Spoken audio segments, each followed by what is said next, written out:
전능하사 천지를 만드신 하나님 아버지를 내가 믿사오며 그 외아들 우리 주 예수 그리스도를 믿사오니 이는 성령으로 잉태하사 동정녀 마리아에게 나시고 본디오 빌라도에게 고난을 받으사 십자가에 못 박혀 죽으시고 장사한 지 사흘 만에 죽은 자 가운데서 다시 살아나시며 하늘에 오르사 전능하신 하나님 우편에 앉아 계시다가 저로서 산 자와 죽은 자를 심판하러 오시리라. 성령을 믿사오며 거룩한 공예와 성도가 서로 교통하는 것과 죄를 사하여 주시는 것과 몸이 다시 사는 것과 영원히 사는 것을 믿사옵나이다. 아멘. 찬송가 365장 함께 찬양하시겠습니다. 찬송가 365장입니다.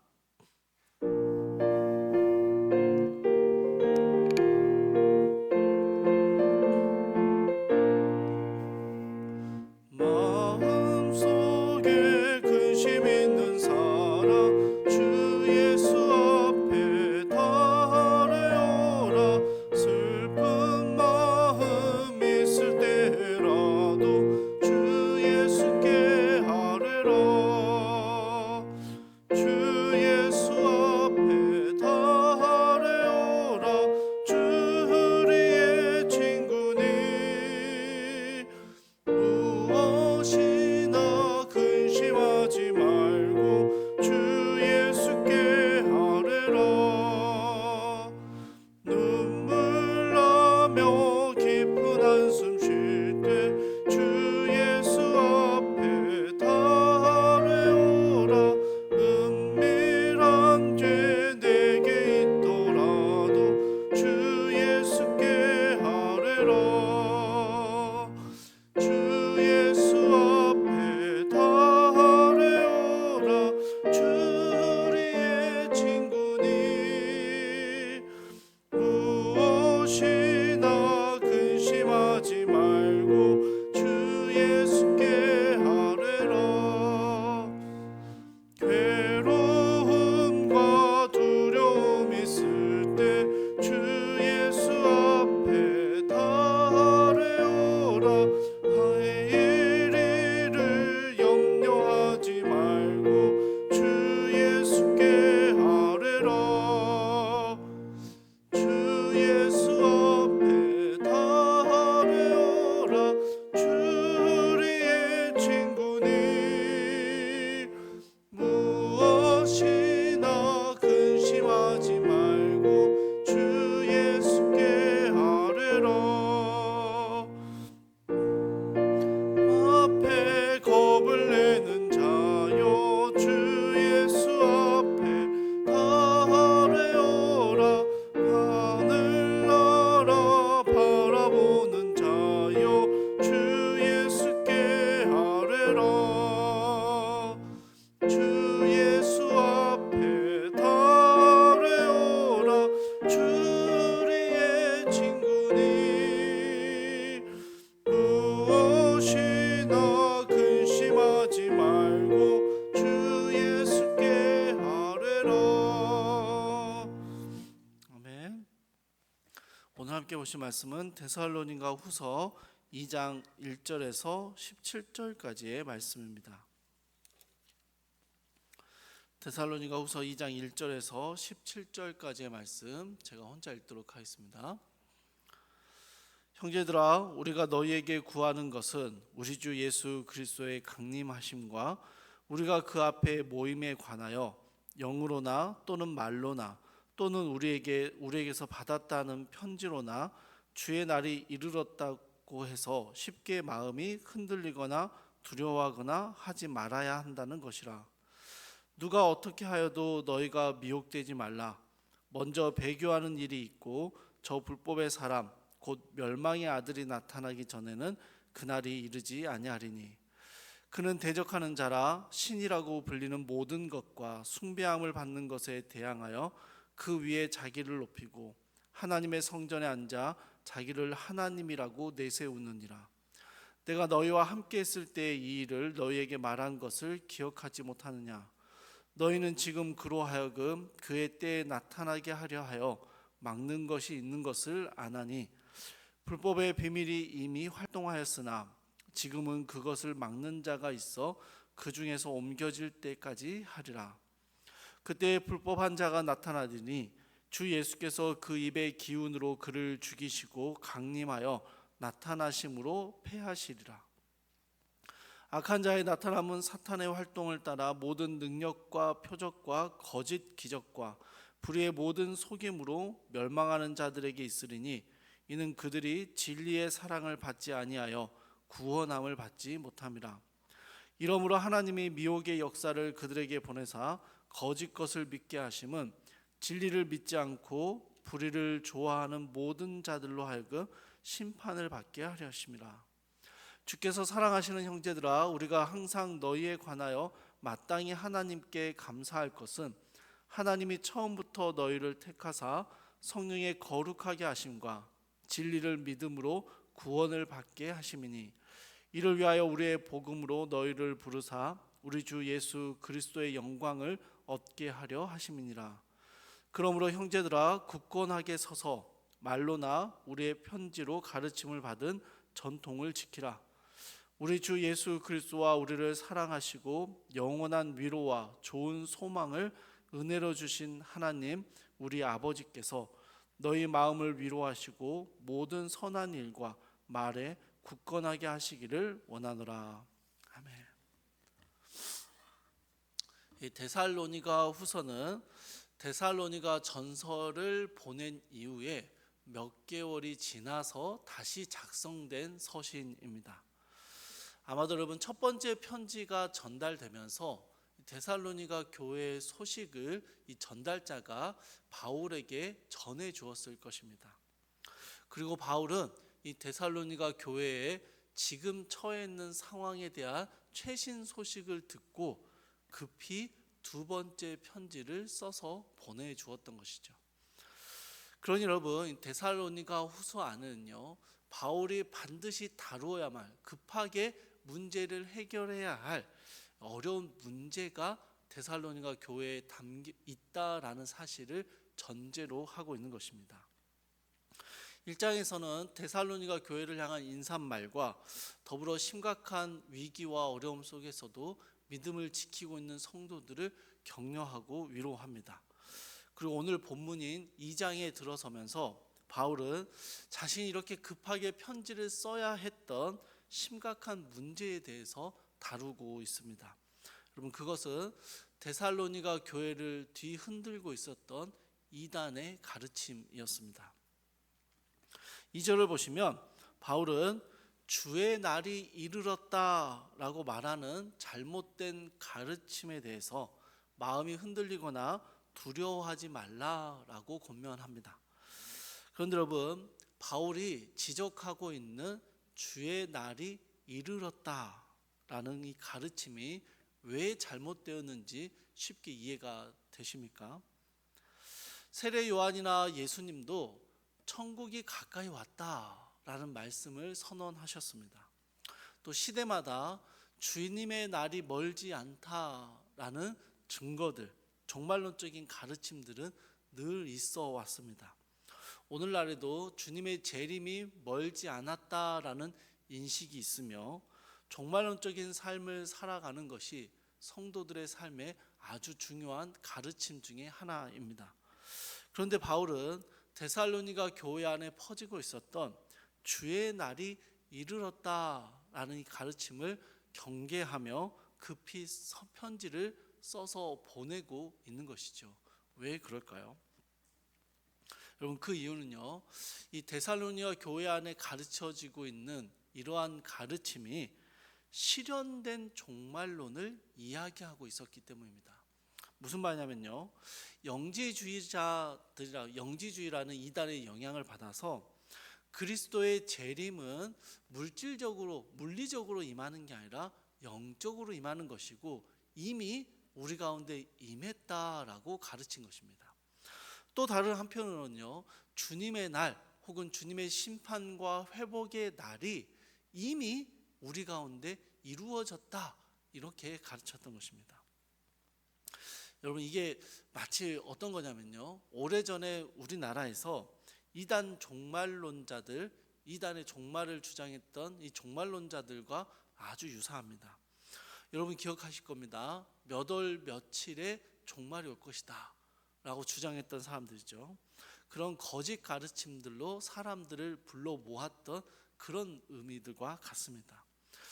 여러분, 그런데 그때 그들이 보여주었던 공통점 중에 하나가요, 현실을 내팽개치고 세상과 분리되는 삶을 사는 것입니다. 그러니 여러분, 마찬가지로 데살로니가 교회 안에 있었던 이런 실현된 종말론에 대한 잘못된 가르침들은 교회 공동체를 세상과 분리시켜 버렸고 세상의 모든 삶으로부터 다 내팽개치고 하나님만 섬기는, 아니 교회만 몰두하게 만드는 이상한 형태의 공동체를 만들어내고 있었던 것입니다. 사랑하는 여러분, 바울이 데살로니가 전서에서 이 교회 성도들을 보면서 기뻐하며 칭찬했던 이유가 무엇이었습니까? 세상으로부터 떨어져서 자기들의 거룩성을 잘 지키고 있어서 칭찬한 것이 아니었죠.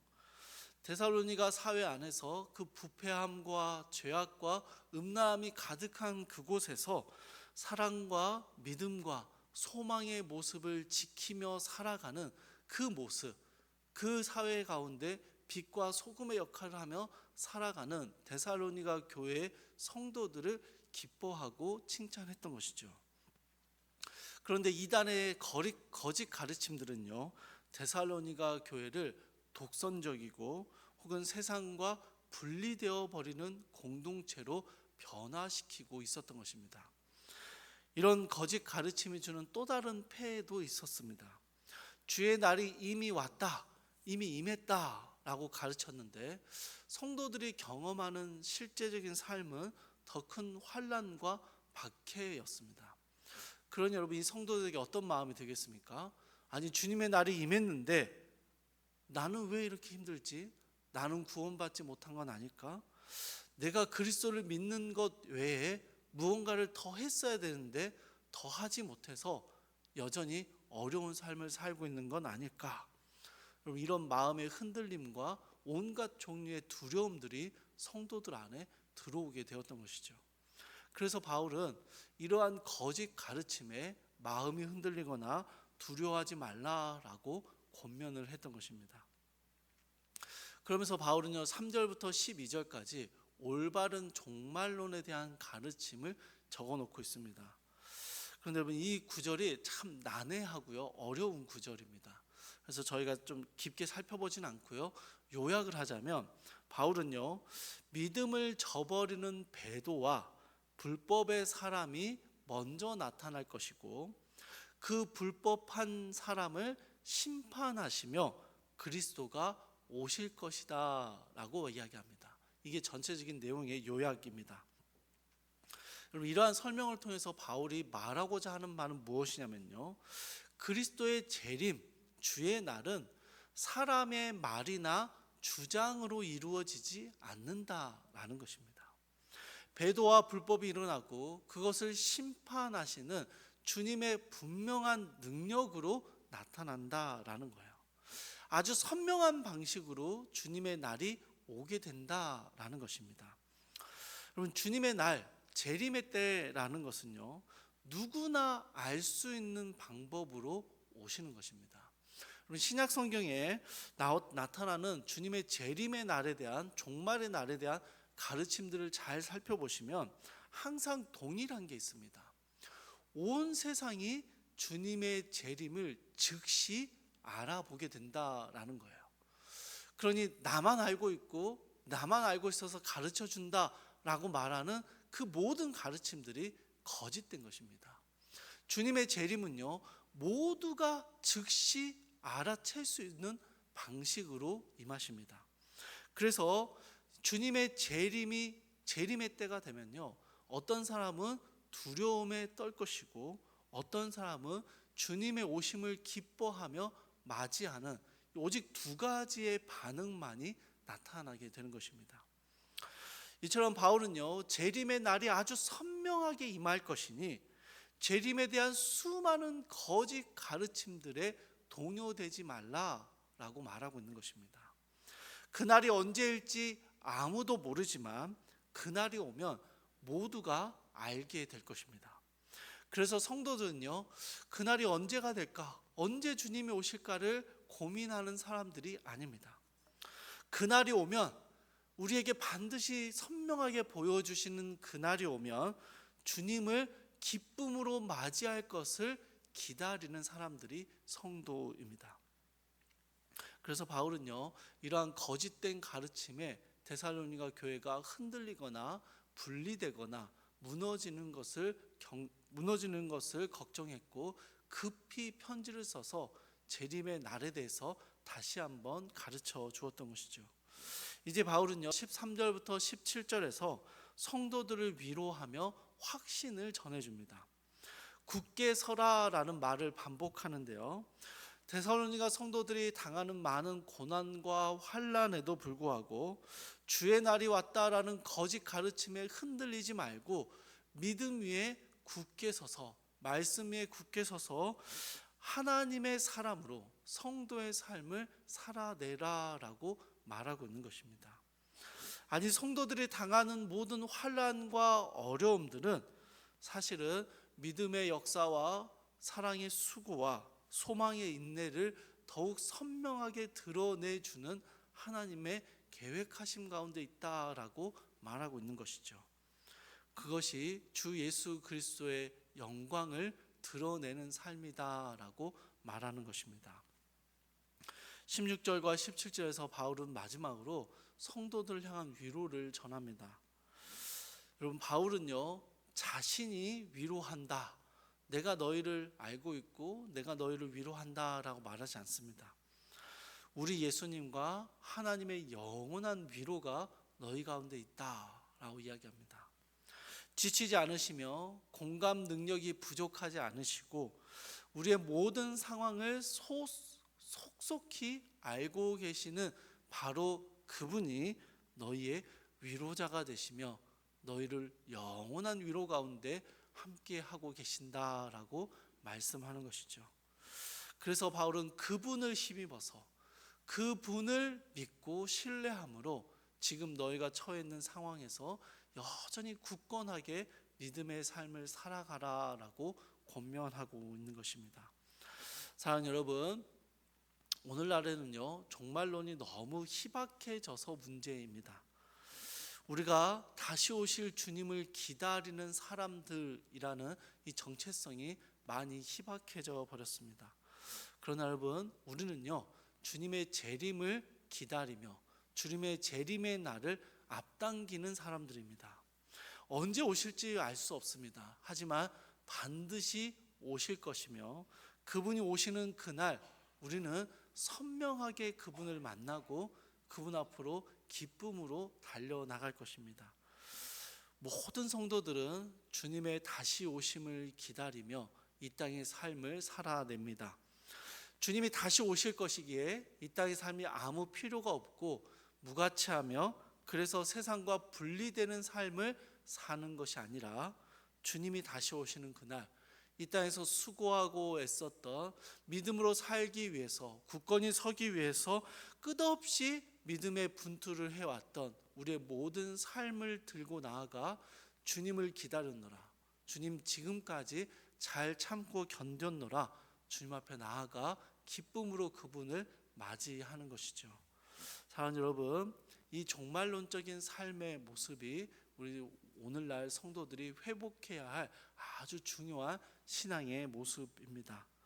바울이 이야기했듯이 재림의 날이 선명하게 임할 것인데 그날 우리는 주님을 기쁨으로 맞이할 수 있는지 우리의 삶을 돌아보아야 하는 것이죠.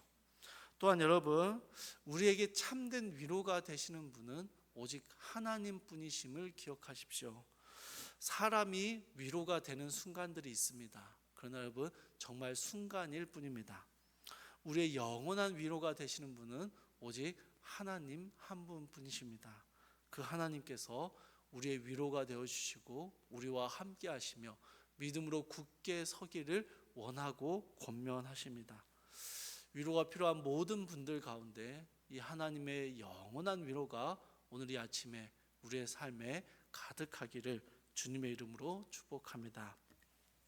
우리 함께 기도하시겠습니다. 사랑하나 풍성하신 하나님, 데살로니가 교회가 현실이 참 힘들고 어려워서, 그래서 주님의 날이 지금 이미 임했다라고 말하는 거짓 종말론에 마음을 기댔고 거기에 흔들렸고 거기에 교회가 분리되고 독선적으로 변해갔대.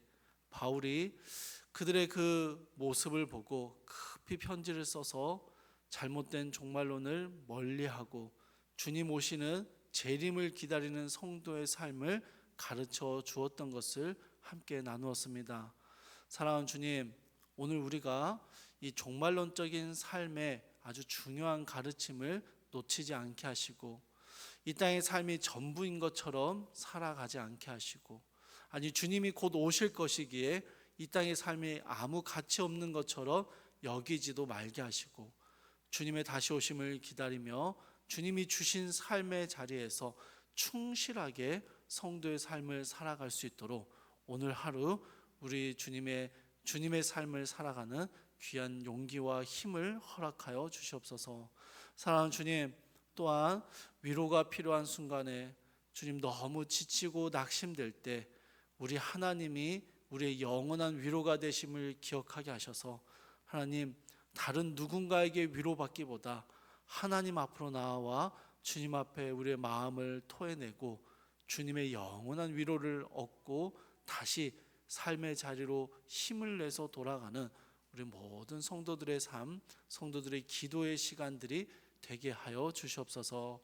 주께서 우리와 함께 계심을 믿습니다. 오늘 또 주님 우리와 동행하셔서 우리가 주님 앞에서 굳게 서서 믿음의 삶을 살아내는 한 날이 되게 하여 주시옵소서. 감사드리며 예수님의 이름으로 기도합니다. 아멘. 하늘에 계신 우리 아버지여, 이름이 거룩히 여김을 받으시오며 나라의 임하옵시며 뜻이 하늘에서 이루어진 것 같이 땅에서도 이루어지이다. 오늘날 우리에게 일용할 양식을 주옵시고 우리가 우리에게 죄 지은 자를 사하여 준 것 같이 우리 죄를 사하여 주옵시고 우리를 시험에 들게 하지 마옵시고 다만 악에서 구하옵소서. 대개 나라와 권세와 영광이 아버지께 영원히 있사옵나이다. 아멘. 주신 말씀 붙잡고 함께 기도하시겠습니다. 첫 번째로 주님의 재림을 소망하며 현실의 삶을 믿음으로 살아내는 힘과 용기를 주옵소서 기도하시고요. 두 번째로 위로가 필요한 모든 이들에게 하나님의 영원한 위로가 있게 하옵소서. 마지막으로 이음센터 건축의 모든 과정에서 하나님의 선하신 인도하심을 경험하게 하옵소서 함께 기도하시고 각자의 기도 제목 가지고 기도하시다가 자유롭게 돌아가시기 바랍니다.